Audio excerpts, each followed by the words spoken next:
Banker, scholar, lawmaker, chancellor and now Prime Minister. Meet Rishi Sunak, the new leader of Britain.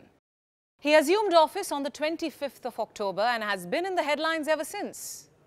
There are reports on his beliefs, his policies, origins, his lifestyle, interests, habits, you name it. And there's a fat chance there's already a story on it. But how much of it is fact and how much fiction? For example, does he really belong to India? Is he really the youngest British Prime Minister ever? And is he really richer than King Charles himself? Well, the internet can't stop asking these questions, so we decided to help you out. Hello and welcome to Gravitas Plus. My name is Priyanka Sharma. And this is the story of Rishi Sunak, the 57th Prime Minister of the United Kingdom, the 3rd Prime Minister in 9 months, and the 5th Prime Minister in 6 years. Sunak is also a man of many firsts. He has broken many records surrounding the top job. To start with, he's the youngest Prime Minister with the fastest ride. At just 42 years of age, he's just a year younger than what Tony Blair was in 1997 or David Cameron when he assumed office in 2010.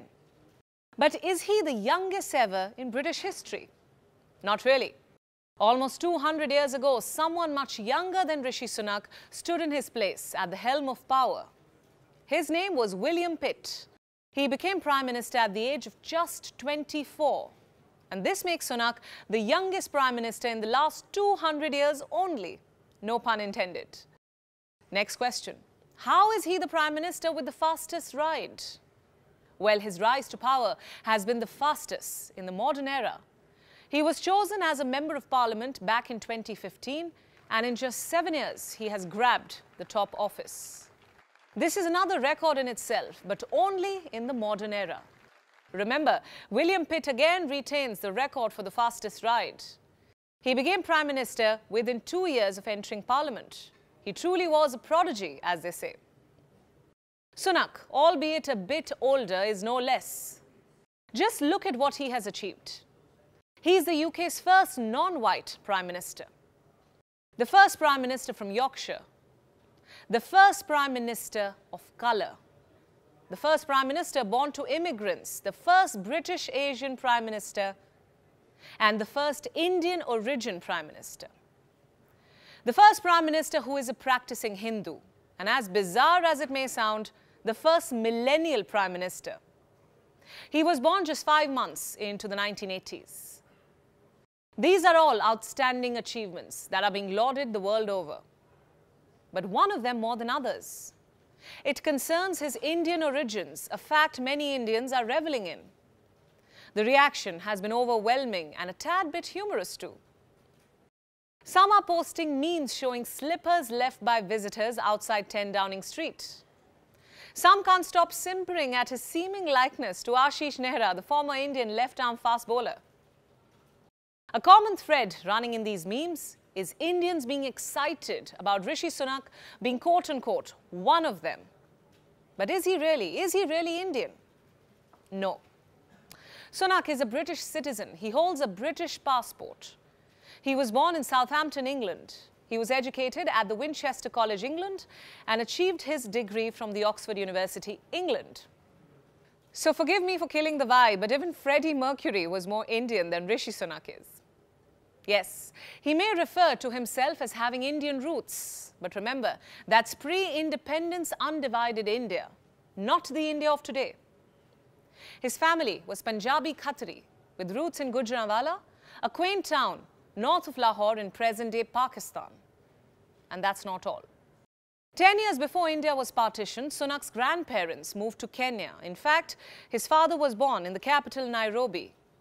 He relocated to England only in 1966, where he married Usha Sunak, a daughter of Indian immigrants, who was born in Tanganyika, which later became a part of Tanzania.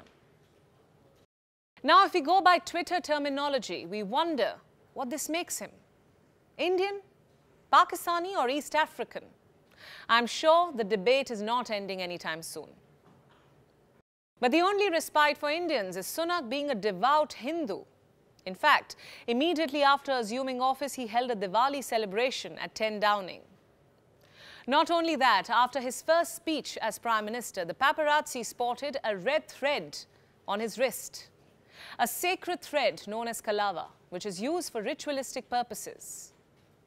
In August this year, he observed Janmashtami, another holy Indian festival. He celebrated it by visiting the ISKCON temple in Watford, where he also worshipped a cow. And then in 2017, when he was elected to Parliament, he took his oath by swearing on the Bhagavad Gita, a sacred Hindu book.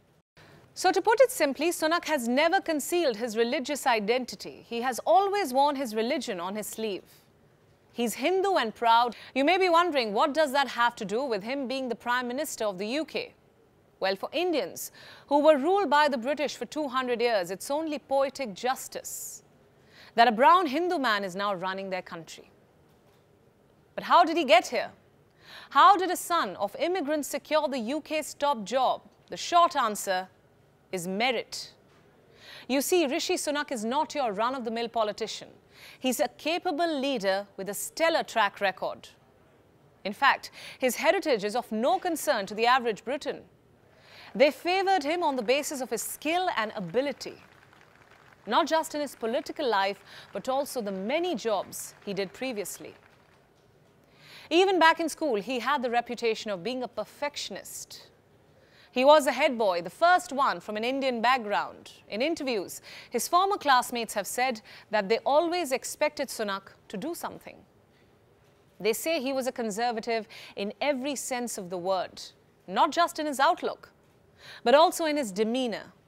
He was a practicing Hindu who avoided beef, a non-drinker who was not distracted by the allure of pubs, and a reasonable debater who always associated with the Tories. To add to this, Sunak took classes on the paths to power, a course intended to help students understand power and how to wield it effectively. Another life-changing landmark in this stint was the fact that he met his wife, Akshata Murthy, the daughter of Narayan Murthy, the founder of Indian tech firm Infosys. They were classmates at the time and were considered quite a power couple. In 2019, he became Chief Secretary to the Treasury. In 2020, he became the Chancellor of the Exchequer, and then in July 2022, he ran for the Tory leadership bid. And in October 2022, of course, he became Prime Minister.